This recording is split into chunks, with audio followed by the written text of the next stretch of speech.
toutes. Merci de m'accueillir sur les espaces vie.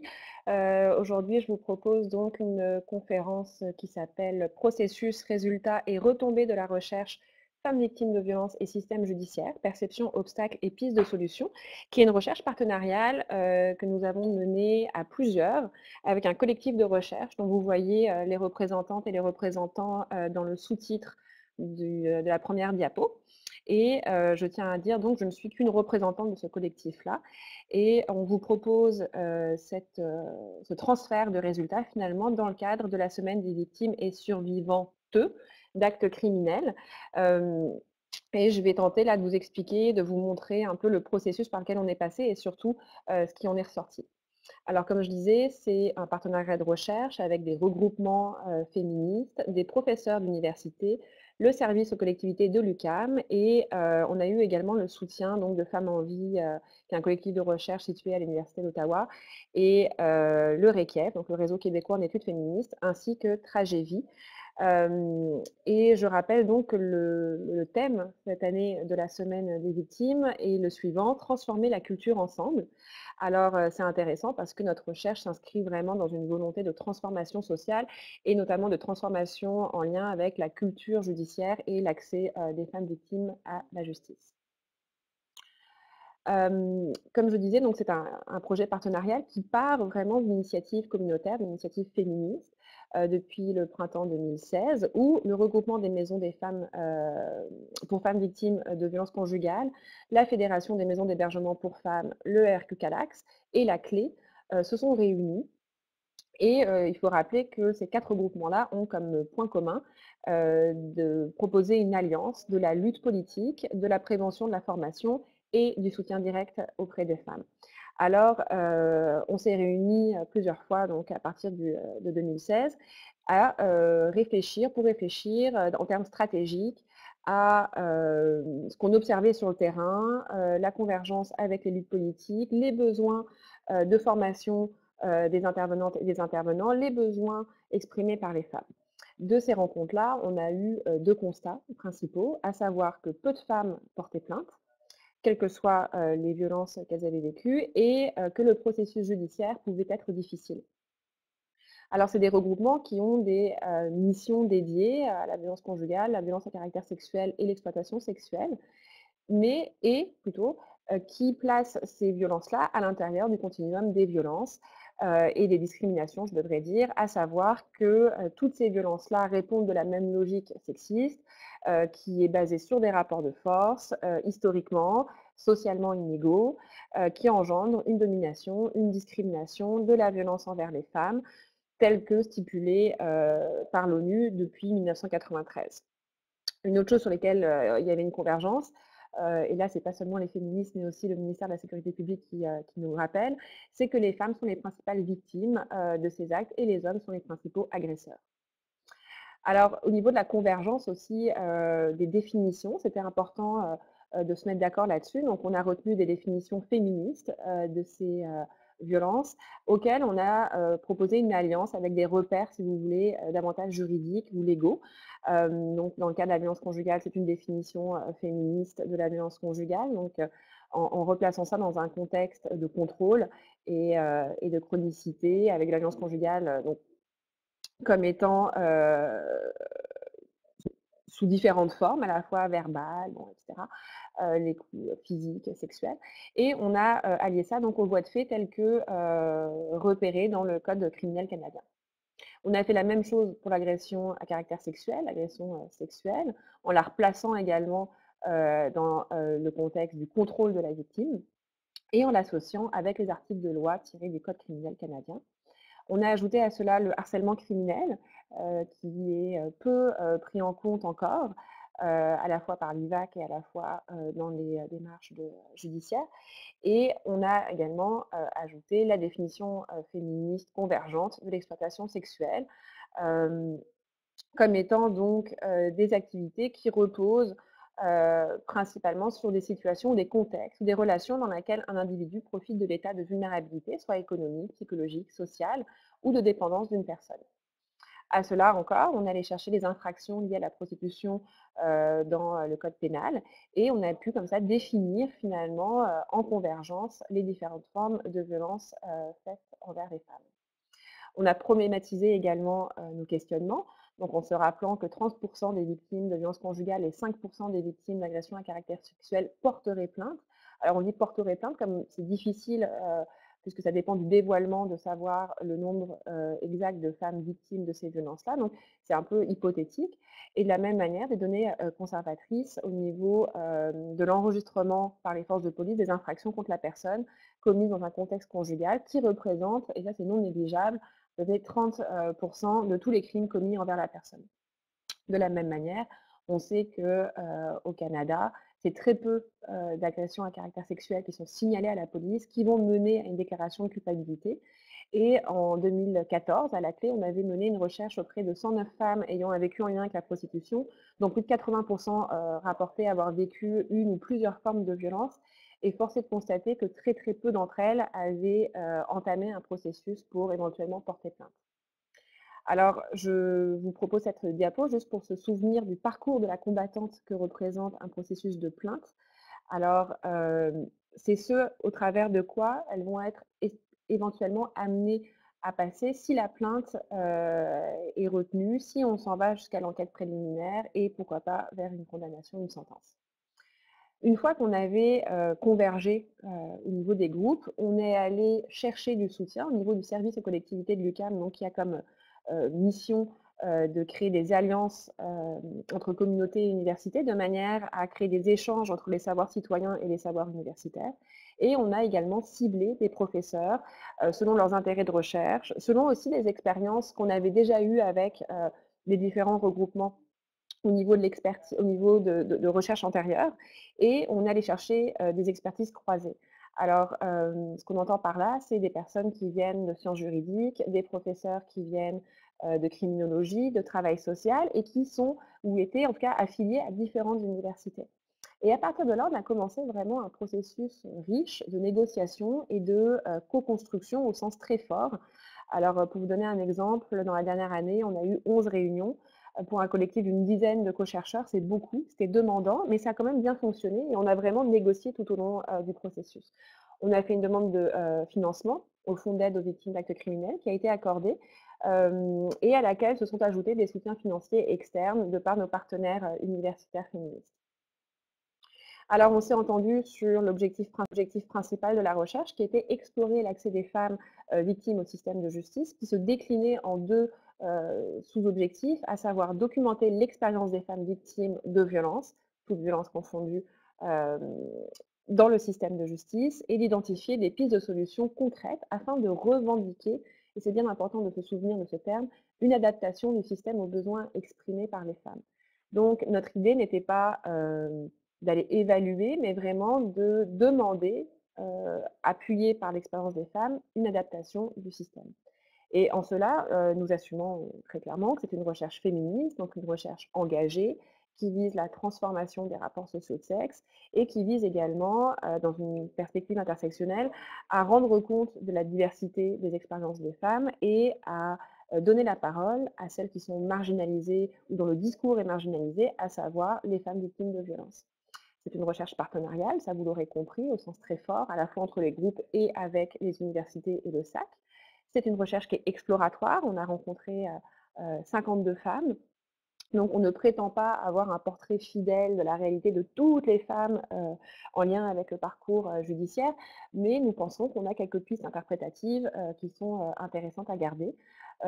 C'est une recherche qui est qualitative, donc qui est complémentaire aux analyses quantitatives, aux statistiques dont on dispose déjà, et qui vient chercher avec le fondement compréhensif l'expérience vécue, la signification donnée aux femmes à leur expérience. Donc c'était vraiment dans ces 5 repères qu'on se plaçait.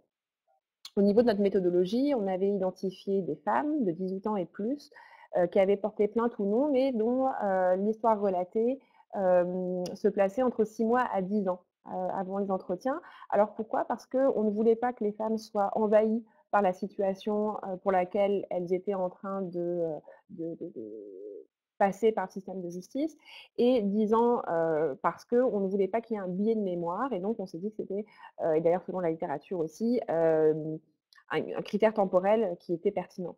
Le dernier critère, c'était aussi au niveau du bien-être global des répondantes. Alors, nous, comme chercheurs, on n'a pas, évalué, l'équilibre psychologique, c'est pas notre rôle, c'est pas notre mandat, puis ça serait même pas pertinent. Par contre, comme vous voyez dans le tableau, on est passé par des intervenantes pour le recrutement qui, elles, ont ciblé des femmes qu'elles connaissaient et dont elles estimaient, en fait, que participer à la recherche n'allait pas avoir des impacts, trop négatifs ou n'allait pas, créer, même peut-être une revictimisation. Donc c'était bien important pour nous, à des fins éthiques, à des fins féministes, évidemment aussi, de, tenir compte, finalement de l'impact que pouvait avoir la recherche sur ces femmes-là. On voulait aussi cibler des femmes qui n'avaient pas porté plainte, des femmes qui avaient, dénoncé mais dont la plainte n'avait pas été retenue, et des femmes, qui avaient cheminé dans le système de justice, au moins jusqu'à l'enquête préliminaire. Au niveau de la méthodologie, on allait chercher une revue de littérature interdisciplinaire. Alors une revue de littérature grise, comme on dit, c'est-à-dire avec des mémoires, des rapports, de la production faite par les groupes, et également de la littérature plus scientifique, dite scientifique, et à chaque fois vraiment avec un souci d'interdisciplinarité qui était très important pour nous. On a voulu mener des entretiens collectifs semi-dirigés, et vous allez voir qu'assez vite, on a dû revoir notre protocole au niveau de la méthode. Donc, on a fait quand même 11 entretiens semi-dirigés auprès de 42 femmes. C'est beaucoup. Et au début, on voulait en faire 3 types. Donc, vraiment, les femmes qui n'ont pas porté plainte, les femmes qui ont essayé de porter plainte, ça n'a pas été retenu, et les femmes qui sont passées par le processus.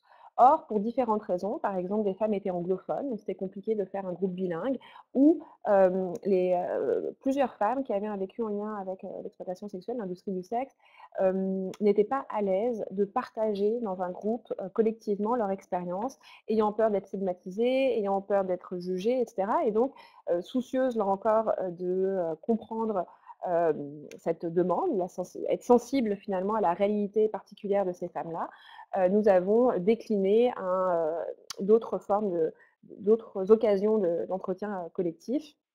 Et de la même manière, pour les mêmes raisons, on a accepté de mener 4 entretiens individuels semi-dirigés. Donc on a eu une adaptation au fur et à mesure à la réalité de notre terrain, si vous voulez. Et à cette collecte de données se sont ajoutées des données secondaires, des données complémentaires qui étaient tirées d'une recherche sur l'article 810 en matière de violence conjugale, donc l'ordonnance de garder la paix, qui était menée par des partenaires de notre présente recherche. Alors au niveau des résultats, on a rejoint majoritairement des femmes âgées entre 26 et 44 ans, qui provenaient de 10 régions du Québec, sur les 17. Une femme parmi elles s'identifiait comme lesbienne, 2 ont déclaré avoir une incapacité physique, et 11 femmes étaient immigrantes. Au niveau des types de violences vécues relatées, remarquez bien que 32% de nos répondantes rapportaient avoir vécu 2 à 3 formes de violence dans leur vie. Sinon, 13% rapportaient avoir vécu de l'exploitation sexuelle, 24% de la violence conjugale et 31% de la violence à caractère sexuel. Les résultats, on les a présentés surtout dans les 2 premiers blocs sous forme de questions auxquelles on a essayé de répondre, et on a essayé de chercher ensuite, d'une part, quelles étaient les lacunes selon les femmes du système de justice, mais aussi quelles étaient les bonnes pratiques. Parce que l'idée, ce n'était pas de condamner le système de justice, mais de revendiquer une adaptation, et donc d'aller voir aussi ce qui fonctionnait. On allait chercher également des aspects complémentaires, et on a essayé de dégager les recommandations formulées par les femmes et que le groupe de recherche a endossées aussi. Alors, pourquoi les femmes ne portent pas plainte? Eh bien, il y a 12 raisons ou pistes qui ont été évoquées et que je vous présente par ordre d'occurrence. Donc, d'abord celle qui a été majoritairement citée, et on va s'enligner ensuite vers celles qui l'ont été le moins, mais qui ont été somme toute nommées. Alors la première, et non la moindre, donc, c'est la confiance minée et la crainte de ne pas être crue. Alors c'est sûr que quand on voit le parcours de la combattante que représente un processus judiciaire tel qu'il est pensé actuellement, si l'on pense au prime abord qu'on ne sera pas cru et que de toute manière c'est une perte de temps, c'est certain que c'est le premier obstacle, la peur de ne pas être cru. Ensuite, la perception que la sécurité des victimes n'est pas assurée. Donc de se dire que le fait d'aller porter plainte ou de tenter de porter plainte est un risque supplémentaire à son intégrité, à sa sécurité, ou même risque d'engendrer des occasions de violence. Alors, le fait de ne pas se sentir protégé, notamment en étant exposé ou quand on se fait refuser un paravent, ça, c'est un critère, qui va décourager les femmes de porter plainte. L Une autre chose qui a été mentionnée, c'est l'influence des propos reçus par les acteurs et actrices judiciaires. Alors, là, c'est vraiment l'idée de s'exposer à nouveau au jugement d'autrui, avec Mélissa, par exemple, qui nous dit, la crainte de la stigmatisation, du jugement, les «pourquoi tu es resté aussi longtemps avec?», tu l'entends tout le temps, les «pourquoi tu n'es pas parti avant?». Donc vraiment, cette idée-là de recevoir, les commentaires désobligeants des autres est aussi un facteur décourageant. Les conséquences de la violence sont un obstacle à la dénonciation. Donc on le sait, la violence peut engendrer, des troubles au niveau de la concentration, des troubles du sommeil, des douleurs chroniques, une hypervigilance et cetera, et donc autant de conséquences qui font qu'on ne peut pas forcément être disponible pour aller ensuite dans un processus judiciaire, tel qu'il est conçu en ce moment. L'autre chose, c'est la difficulté pour certaines femmes de se reconnaître comme victimes, et ça, c'est encore une des conséquences, hein, de la violence. C'est pas des vases communicants, hein, ces pistes, évoquées, parce que, les femmes, par exemple, en violence conjugale ou en exploitation sexuelle, en fait, dans les 3 formes et en agression à caractère sexuel, vont s'entendre dire, vont se faire dire qu'elles l'ont cherché, qu'elles sont tout aussi violentes que l'agresseur, qu'elles l'ont provoqué et cetera. De là, le témoignage d'Anne-Marie qui nous dit: «Il me mettait tellement dans la tête que j'étais violente qu'à la limite, je trouvais que j'étais quasiment une imposture, d'être dans une maison d'hébergement pour femmes victimes de violences conjugales». Alors si la femme estime qu'elle n'est pas, légitime pour être dans une maison, qui vise sa protection, imaginons à quel point elle peut se sentir illégitime d'aller dans un processus de revendication de droits si elle estime, qu'elle est tout aussi responsable que l'agresseur. Alors une autre chose qui a été mentionnée, c'est le besoin de prendre soin de soi, et de devoir gérer le quotidien malgré la crise. Donc ça, c'est ressorti, plusieurs fois. Le besoin d'être sereine, le besoin de, se réparer parce que consciente de l'énergie que ça va demander.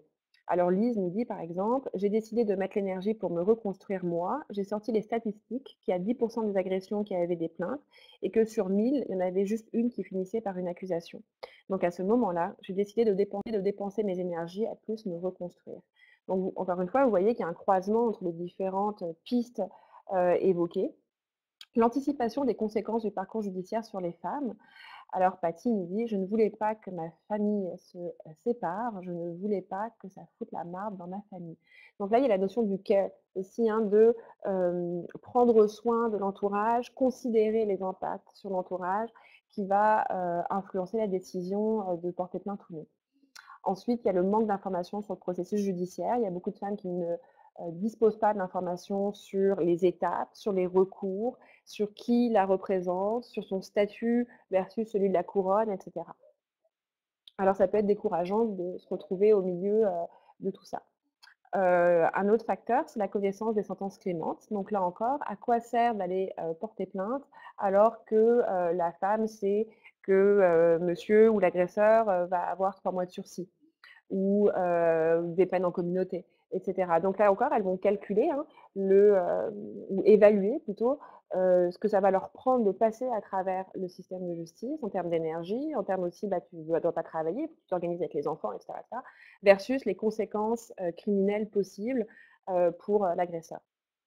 Alors, une autre chose qui est ressortie, c'est le manque d'informations sur les droits et je dirais même la désinformation sur les droits des femmes immigrantes. Télia, par exemple, nous dit que son conjoint, l'a menacée et lui faisait croire, en fait, que si elle portait plainte, la DPJ allait intervenir pour prendre les enfants. Elle s'est questionnée, elle s'est demandé si c'était vrai ou non et ce qui est terrible dans ce que Télia nous raconte, c'est que sa psychologue lui a dit la même chose, sa belle-mère lui a dit la même chose, qu'elle ne devait pas porter plainte, auquel cas elle risquait, de perdre la garde de ses enfants. Alors là, on voit bien le l'addition des informations d'une psychologue en cabinet privé, la famille et le conjoint violent et donc ça forcément, ça décourage, les femmes de porter plainte.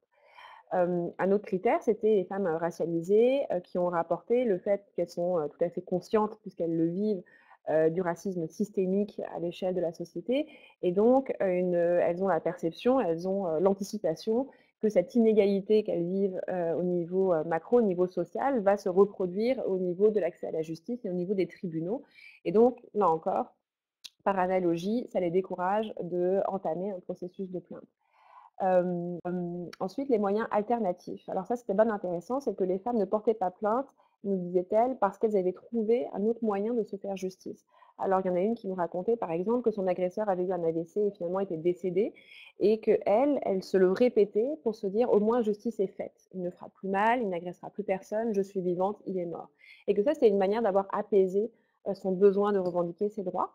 Ou bien Fleur qui, nous dit que régulièrement, elle se répète elle insulte son agresseur et se dit que ça lui prend moins d'énergie, de continuer à le condamner pour elle dans sa tête et cetera, que de se rendre dans le système de justice puisqu'elle estime qu'il est mauvais. Alors, rappelons-nous qu'on avait 12 pistes pour, comprendre pourquoi les femmes ne portaient pas plainte et bien, nous en avons 2 pour comprendre pourquoi les femmes portent plainte. Alors ce qu'elles nous disent, c'est d'une part, la reprise de pouvoir, hein, que ça suffit. Il y a un moment donné où, par exemple, Jeanne nous dit: «C'est trop, j'étouffe, j'en peux plus, je ne veux pas sombrer, fait que moi j'ai appelé la police». Kimberly, elle encore, nous disait que c'était une manière de mettre son pied à terre et de reprendre du pouvoir sur la situation et de combattre littéralement l'agresseur et la situation de violence. Le deuxième critère, c'était pour assurer leur sécurité, la sécurité des femmes, mais aussi la sécurité de leurs enfants. Hein, José nous dit, c'est vraiment parce que je ressentais une peur extrême pour ma vie, pour ma sécurité, celle des enfants. Je me rendais pour obtenir finalement un genre de filet de sécurité. Alors ça, c'est bien important, à garder, en mémoire pour comprendre, les leviers, les facteurs qui encouragent les femmes à tenter de porter plainte. Alors ce qui nous a surpris, c'est que, par rapport au degré de satisfaction, hein, du système de justice pour les femmes qui avaient transité, par le système de justice, eh bien, il y en avait quand même 44 qui nous disaient qu'elles n'étaient pas du tout satisfaites et ça, c'est très inquiétant. À l'autre, extrémité du pôle, on avait 9 de nos répondants qui mentionnaient être extrêmement satisfaites. Donc ça nous a interpellés. Dans les lacunes et les obstacles qui ont été relatés, le manque d'information, c'est la première chose qui apparaît en lien avec les différentes formes de violence et les conséquences, la vulnérabilisation des femmes et cetera. Alors ça, c'était vraiment une des premières choses mentionnées. Ensuite, c'était la qualité du premier contact avec les acteurs et actrices judiciaires.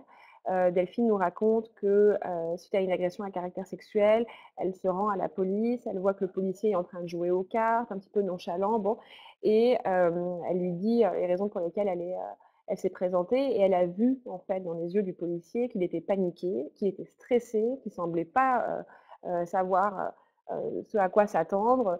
Peut-être même qu'il pensait, lui, accueillir une plainte pour un vol de voiture, par exemple. Et donc ça a beaucoup déstabilisé Delphine, qui nous dit que pourtant elle s'était préparée elle-même et que ça a eu vraiment un effet déstabilisant, c'est ça. Et elle nous dit, je pense qu'ils ne se sont pas forcément formés non plus pour savoir comment accueillir ces plaintes-là et comment réagir. Alors dans le même sens, une des lacunes qui a été rapportée, c'était l'attitude culpabilisante de certains acteurs et actrices judiciaires. Alors des policiers et des policières qui vont demander littéralement, un des cas qui a été rapporté, la longueur de la jupe que portait madame, qui vont demander à une femme victime d'exploitation sexuelle, ou pas lui demander, mais lui faire remarquer, mais en même temps, tu savais à quoi t'attendre, etc., etc. Donc vraiment des attitudes qui retire le droit à la femme de se présenter comme victime d'un acte criminel et viennent la responsabiliser, la culpabiliser et donc la stigmatiser. Une autre lacune, obstacle, c'était le fait que les femmes, condamnent en fait la négociation de la sentence. Ça, c'est très difficile pour elles, d'avoir, un procureur, une procureure qui leur dit: «Bah, écoute, stratégiquement, bon, on a, 3 chefs d'accusation, mais on va en mettre un de côté parce qu'on estime qu'on aura plus de chances d'arriver à une sentence et puis là, on pourra négocier, la sentence». Alors ça, c'est très difficile, pour les femmes d'être exposées, en fait, à cette négociation parce que la réalité qu'elles ont vécue n'est plus négociable, parce qu'elles ont vécu, telle violence et que, c'est pas un peu moins, c'est pas: «Est-ce qu'on peut en enlever?» non, c'est ça et donc l'écart entre ce qui va se négocier au niveau de la sentence et qu'elles ressentent les conséquences, les conditions dans lesquelles la violence est exercée, peut être extrêmement douloureux. Hem, une autre chose qui a été rapportée, c'est les espaces de préjugés, notamment pour les femmes en contexte de vulnérabilité. Alors Annabelle, nous dit ceci par rapport, au lien entre le handicap et la violence.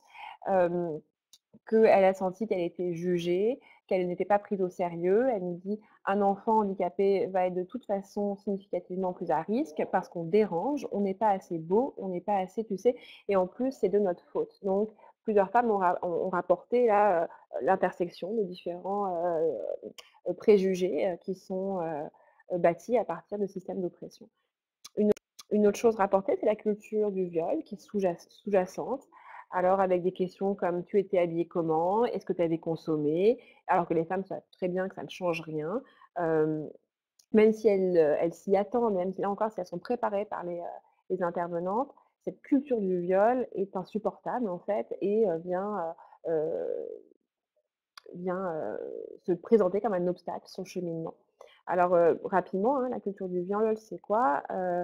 C'est, l'idée d'un climat de scepticisme ambiant. Donc, on sait qu'il y a des agressions sexuelles, dans toutes sortes de contextes, d'ailleurs le contexte de violences conjugales aussi et vraiment avec cette idée que les femmes exagèrent, que, il y a plus de plaintes que de faits réels et cetera et cetera.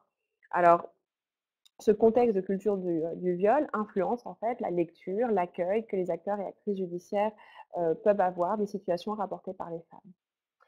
Une autre chose qui est ressortait, c'était le manque de connaissances sur les femmes, victimes d'exploitation sexuelle, avec parfois une confusion entre l'exploitation sexuelle et la violence conjugale et avec très souvent, en fait, une double stigmatisation, parce que femme victime et aussi parce que prostituée, éventuellement, comme nous le rapporte, Nathalie, parce que héroïnomane et que malgré la gravité des actes et cetera, eh bien, elles sont remises en cause, peu écoutées ou dénigrées.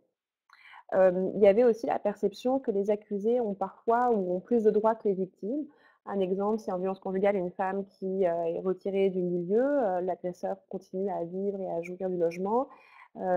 Ça peut être aussi le fait que, les femmes vont être en hypervigilance au tribunal, vont peut-être faire de l'insomnie la veille, et cetera, alors que des agresseurs peuvent arriver en terrain conquis au tribunal, se sentir totalement à l'aise, ne pas avoir eu de perte de travail, ne pas avoir eu, de conséquences physiques et donc, il y a encore une fois un écart entre les droits dont semblent, jouir les accusés versus, ceux des victimes. Une autre chose qui a été apportée, c'était, les bris de conditions et le peu de considération et de rapidité, en fait, d'action en lien avec les bris de conditions et le fait que, parfois on sentait, que les conséquences de ces bris de conditions sur les femmes étaient peu pris au sérieux. Donc là encore, c'était une des lacunes.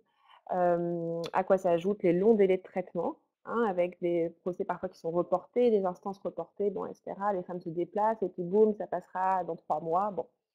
La question de la victimisation secondaire aussi a été rapportée. Je l'ai dit là, c'est la 4e, fois cette semaine, dans le cadre de la semaine des victimes que je présente les résultats et à chaque fois ça me fait le même effet.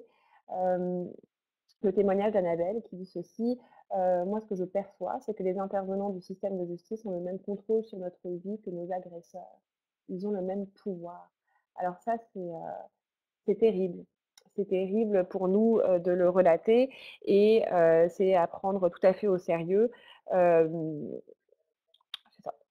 Une autre chose, qui est ressortie, c'est ce qu'on a appelé la valse hésitation entre les districts, judiciaires, à savoir que, par exemple, l'exemple de Christine. Elle a été, agressée, dans une ville, a déménagé depuis à plus de 12 heures de route, de l'endroit et elle doit à chaque fois donc, se déplacer, s'organiser donc faire 12 heures de route, se déplacer, organiser le travail, organiser la vie de famille et cetera pour pouvoir se rendre, à tel endroit. Il y a d'autres femmes qui nous ont raconté que pendant 1 an et demi, leur dossier, sans être traité, ne faisait qu'être déplacé, d'une municipalité à une autre, pour voir qui avait la responsabilité de le traiter. Donc des délais, là encore, à cause de cette hésitation entre les différents districts judiciaires qui peuvent être allongés et ça, c'est très pénible pour les femmes, ça peut être décourageant.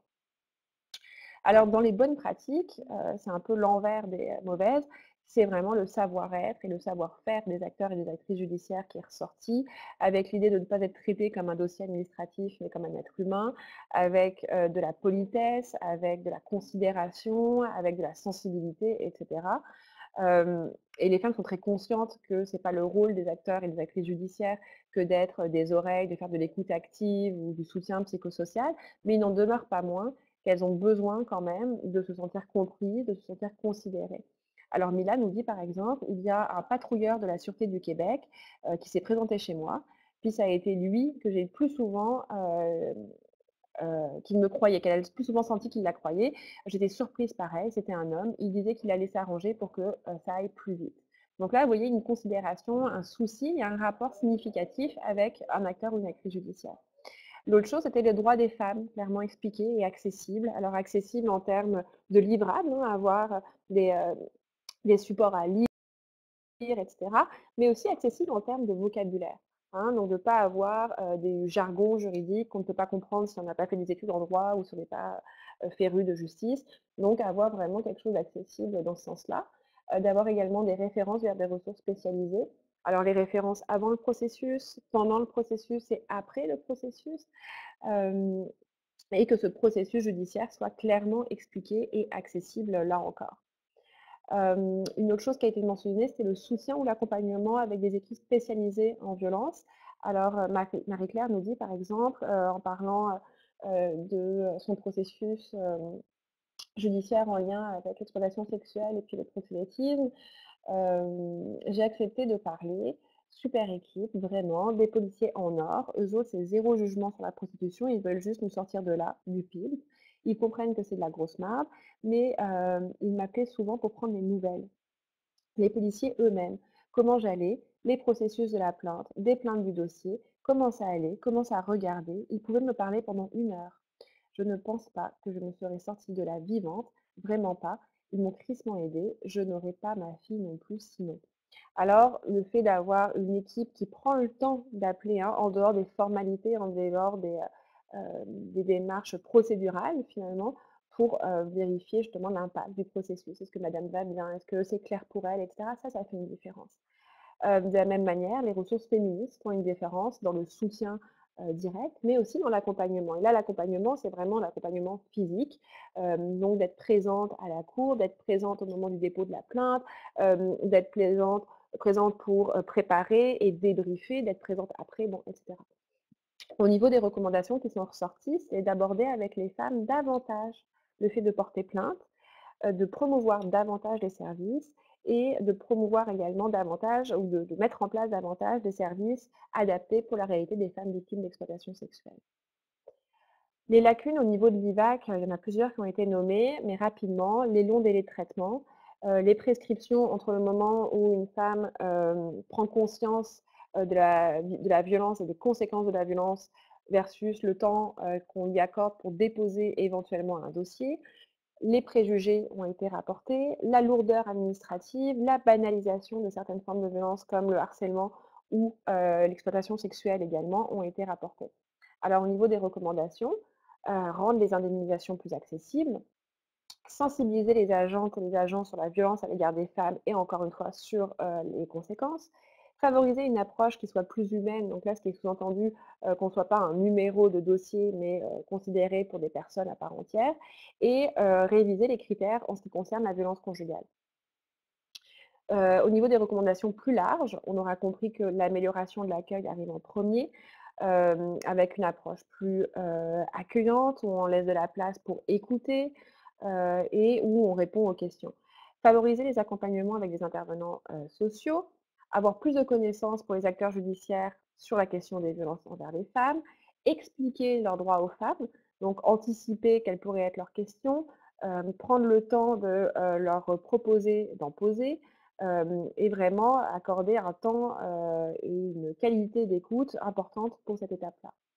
Être en mesure d'aiguiller les femmes vers des ressources spécialisées, avoir des réactions rapides lorsqu'il y a des bris de conditions, maintenir et renforcer les équipes spécialisées, en violence, qui soient éduquées de manière à ce que ce soit pas aux femmes ou aux intervenants de faire de l'éducation populaire sur la violence et les conséquences de la violence.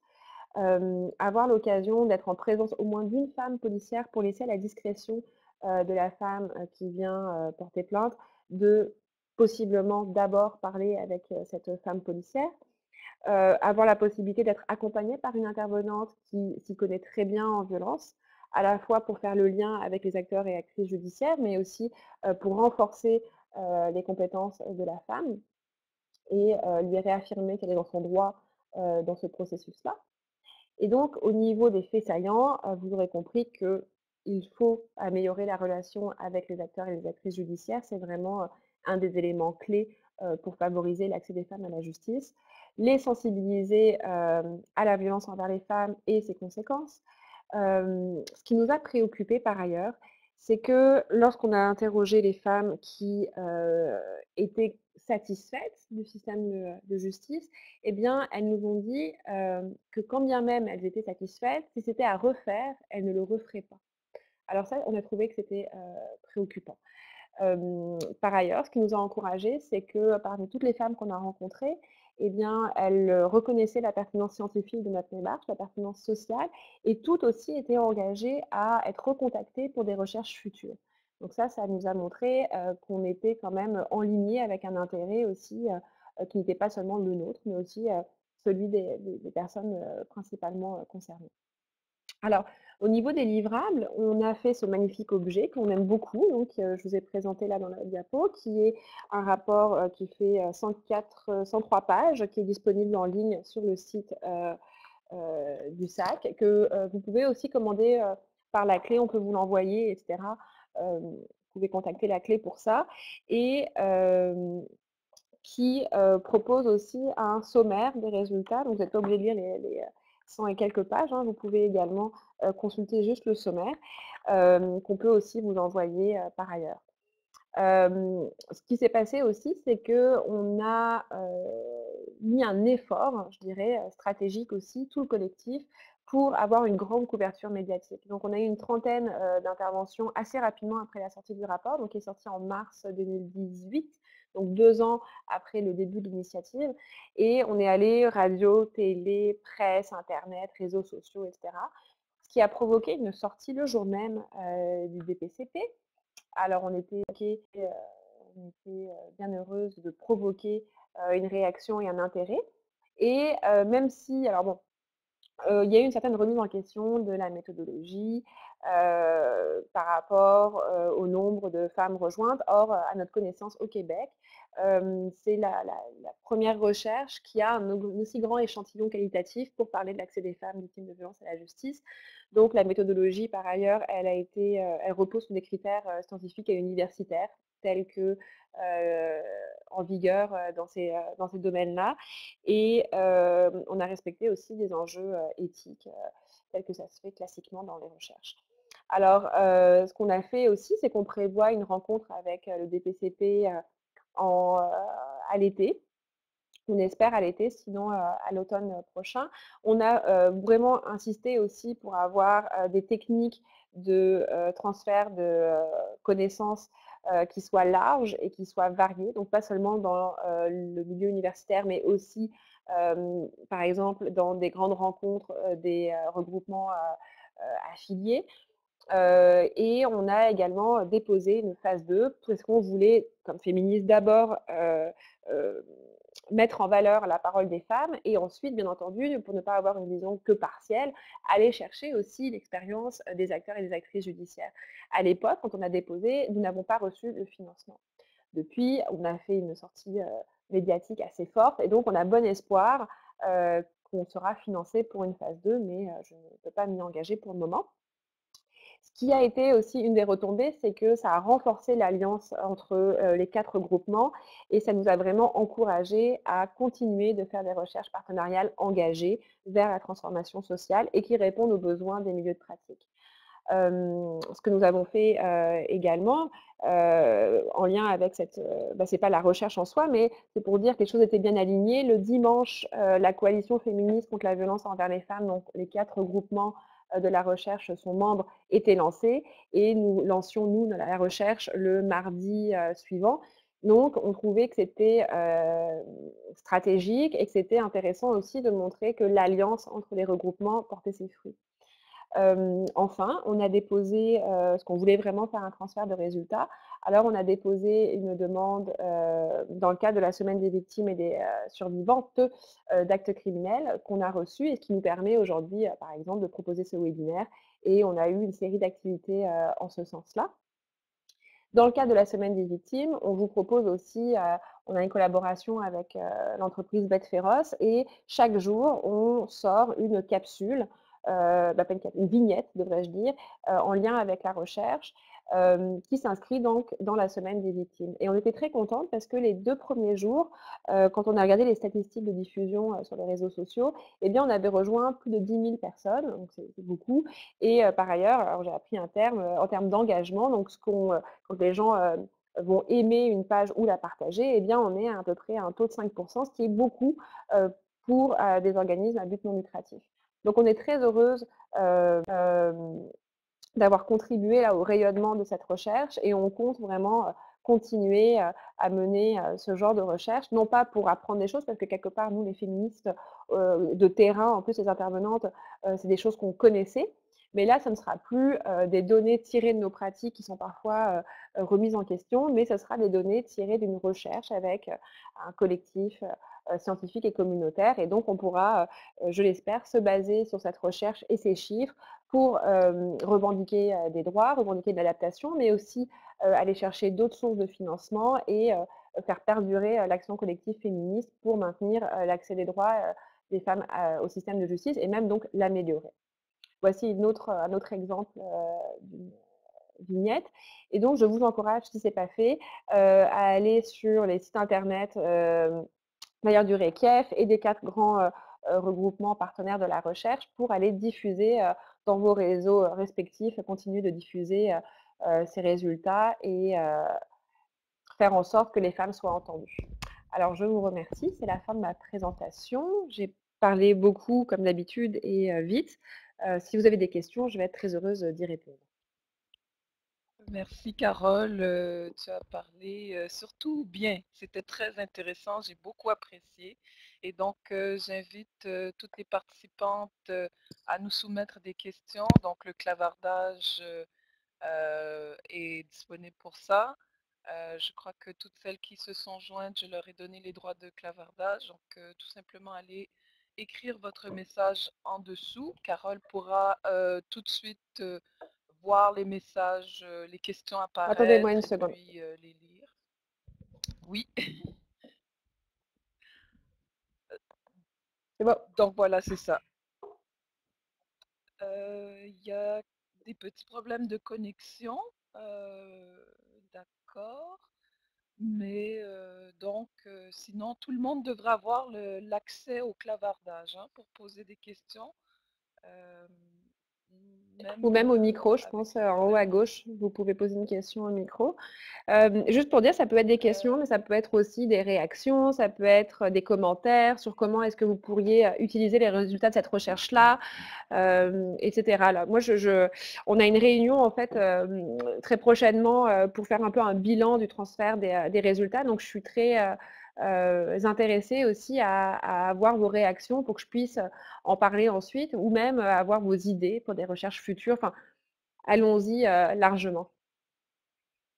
D'accord. Alors, j'ai ouvert le micro pour toutes.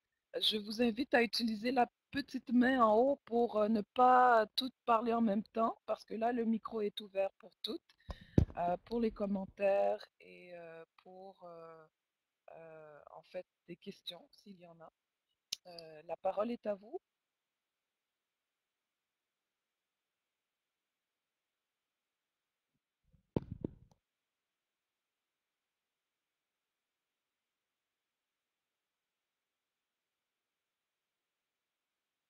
Est-ce que quelqu'un se lance? Quelqu'une? Bah, moi, je peux vous poser des questions aussi, chère, utilisatrice.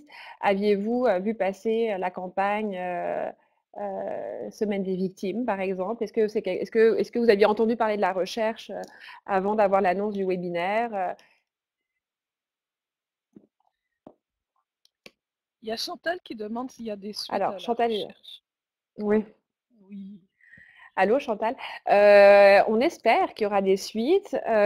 Nous, c'est sûr qu'on va continuer de faire de la diffusion, comme je disais, et on va essayer de faire de la diffusion aussi au niveau, des décideurs et décideuses, au niveau des acteurs et actrices judiciaires de toute manière, notamment par l'intermédiaire là de, Rachel Chagnon et Marie-Marc Cousineau. Donc on va continuer en tout cas à faire de la diffusion de résultats, ça c'est certain. Pour la suite de la recherche, ben c'est ça. C'est que on avait déposé au ministère de la Justice un projet de phase 2 qui a été refusé. Et ensuite, on a sorti la recherche et une des critiques qui avait été faite, je crois, par le DPCP, mais je ne suis pas certaine, alors sous toute réserve, c'était vous n'avez pas interrogé les professionnels, vous n'avez pas interrogé les acteurs et actrices judiciaires, c'est une recherche partielle, bon, etc. Alors c'était un mal pour un bien comme critique parce qu'on va s'en servir, nous, pour dire, bah, en fait, si on voulait continuer, on ne peut pas tout faire en même temps, donc on voulait prioriser les femmes en premier. Et ensuite, dans notre phase 2 que notre bailleur de fonds a refusé de financer, nous voulions continuer pour avoir un portrait plus global et voir aussi quelle est la réalité des actrices et acteurs judiciaires. Hein. Parce que c'est une histoire de relation tout ça et voir quelle est la, tu sais, est-ce qu'il y a des choses qu'on peut faire pour les accompagner, pour les soutenir dans leur travail, pour éclaircir des choses, etc. Donc nous, en fait, puis quand je dis nous, c'est vraiment autant les groupes, les chercheurs, la chargée de projet, Michel Frenette, etc., ou le SAC, j'imagine, on veut vraiment perdurer cette recherche-là et continuer donc avec une phase 2. Si on n'arrive pas à trouver de financement dans les stratégies qu'on avait identifiées au début, je nous fais confiance pour essayer de trouver d'autres sources de financement et continuer parce que vraiment, on a trouvé ça bien intéressant à faire et intéressant aussi à livrer. D'accord.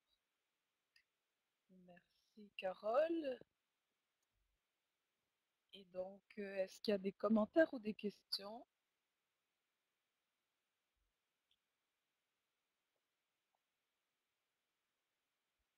Donc, je lance l'évaluation du webinaire. Donc, je vous invite à remplir, c'est quoi? On a en tout 5 questions. Non, plus que ça, on a 10 questions qu'on vous invite à remplir. Ah, je vois que pendant que vous allez remplir l'évaluation, je vois qu'il y a une question de Marianne. Marianne Lepage, je te laisse le soin de lire, Carole, si tu vois bien. Oui. Alors, Marianne, merci de votre question qui est la suivante. J'ai finalement une question qui me vient en tête. Pour quelles raisons les femmes satisfaites de leur expérience ne recommenceraient pas?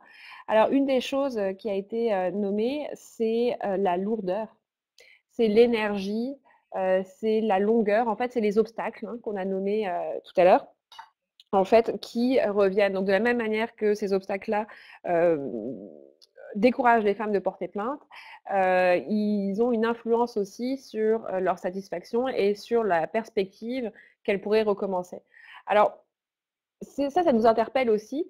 Est-ce que ce serait intéressant, sûrement, dans des recherches connexes ou complémentaires, d'aller vérifier exactement si dans les faits, ça se reproduit? Ce que je veux dire, c'est, elles nous disent là, si c'était à refaire, je ne le referais pas. Bon. Si malheureusement, elles étaient exposées, ou enfin, elles étaient victimes d'une autre forme de violence, est-ce qu'elles continueraient de penser ça ou bien elles se diraient, avec un délai, je ne sais pas moi, de je sais pas, 2 ans, 3 ans, 5 ans, 10 ans, OK, je l'ai fait une fois, je vais être capable de le faire une deuxième fois, je vais trouver les ressources. Ça, on n'en sait rien, mais en tout cas, ce qu'elles nous disent, c'est que c'est tellement éprouvant. Elles ont les remarques, la stigmatisation, comme on disait aussi, le fait que, oui, le processus a mené une condamnation, mais une condamnation qui était moindre par rapport aux attentes ou à cause de la négociation de la sentence, etc. Donc c'est vraiment, comme je disais, là, il y a vraiment des vases communicants dans les 12 pistes évoquées pour comprendre pourquoi elles ne portent pas plainte. Et je pense on peut s'appuyer là-dessus pour comprendre aussi pourquoi elles ne reporteraient pas plainte.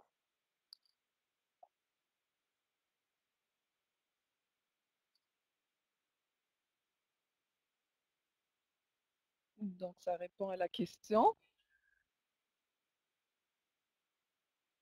Alors, je pense que ça fait le tour. Donc, j'invite encore une fois toutes Puis, si je peux me les permettre, Jenny Laure, utilisatrices. Oui, bien sûr. Une autre chose que je voulais vous dire aussi, parce qu'on est quand même des intervenantes de terrain, dans les regroupements et une chose qui nous a vraiment, tu sais, parce que comme je disais, c'était déstabilisant de voir que les femmes nous disaient: «Bah, si c'est à refaire, je le referai pas». Puis c'est tu sais, on se disait: «Oh là là, c'est décourageant, quoi».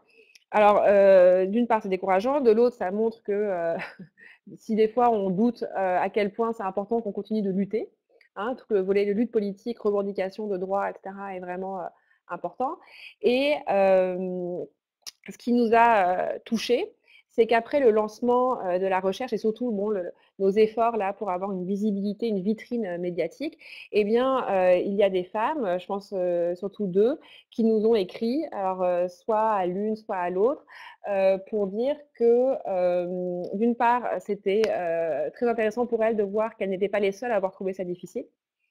D'autre part, qu'elles comprenaient mieux pourquoi dans certaines situations, elles n'avaient pas porté plainte et donc c'était pas, leur problème à elles comme individus et cetera, mais vraiment quelque chose de collectif, quelque chose de structurel et donc ça permettait de diminuer la culpabilité de pourquoi j'ai pas de courage, pourquoi je suis pas capable et cetera et de revoir en fait que c'était pas une question de courage ou une question de capacité, mais une question d'accessibilité en réalité et d'adaptation du système et ça nous a rassurés, en fait. En tout cas, ça nous a donné du baume au cœur de nous dire: «Bon, bah, il y a aussi cet impact-là, au niveau, des femmes concernées qui, vont, voir là-dedans une occasion, bah, de collectiviser les vécus, une occasion de faire du sens collectivement, sur des expériences vécues individuellement et donc de sortir comme ça d'une logique un peu, individualiste et de voir, en fait non, je suis pas seule dans cette situation-là et on est plusieurs et donc il y a quelque chose là-dedans, un levier un peu d'empowerment quelque part et de reprise de pouvoir en tout cas sur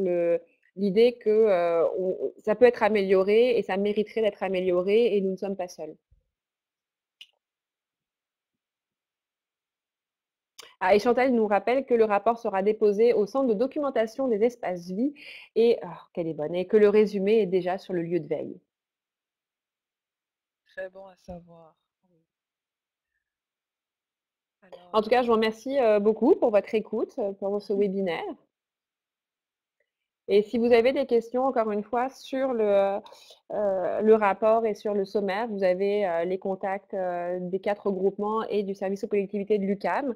Alors je vous encourage, à les contacter et si vous-même, dans vos milieux, vous voulez mener des recherches, je vous encourage aussi à contacter, des regroupements qui ont, de l'expérience en recherche partenariale et à contacter, le service aux collectivités, de l'UQAM.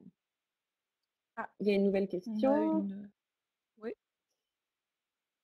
Mmh, je vois pas le début. alors le début, ça dit, est-ce que leur satisfaction était liée à une condamnation? Autrement dit, est-ce que des femmes dont la plainte n'a pas abouti à une condamnation ont pu être satisfaites quand même de leur expérience dans le processus judiciaire?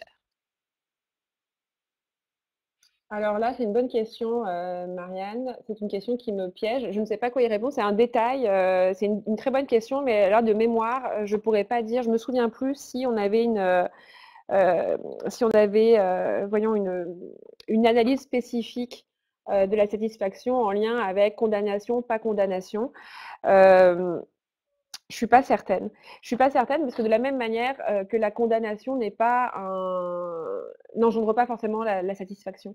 Parce que si tout le processus a été d'une qualité médiocre, voire, mauvaise, et qu'on a quand même abouti à une condamnation, mais par exemple à une condamnation dont la sentence, n'est pas celle attendue, par la victime, je donc voilà, je suis pas certaine, c'est une bonne question. Je pourrais pas vous répondre dans le détail sur cette distinction-là, mais et je sais même pas si, encore une fois, si dans le rapport on en parle directement. Je vous Marianne, vous me donnez l'occasion de vous encourager à lire le rapport pour aller vérifier, ça, mais de mémoire, je ne crois pas qu'on ait fait cette distinction-là. D'accord. Bon, alors je pense que ça fait le tour. Est-ce qu'il y a d'autres questions?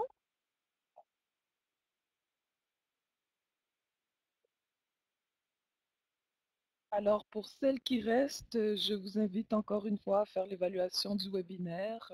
C'est vraiment des évaluations qui sont importantes pour nous, surtout qu'on aura un rapport à faire d'ici quelques mois sur l'ensemble des activités dans les espaces vides. Alors c'est très important, même si ça semble être une formalité. En fait, nous, on en a besoin.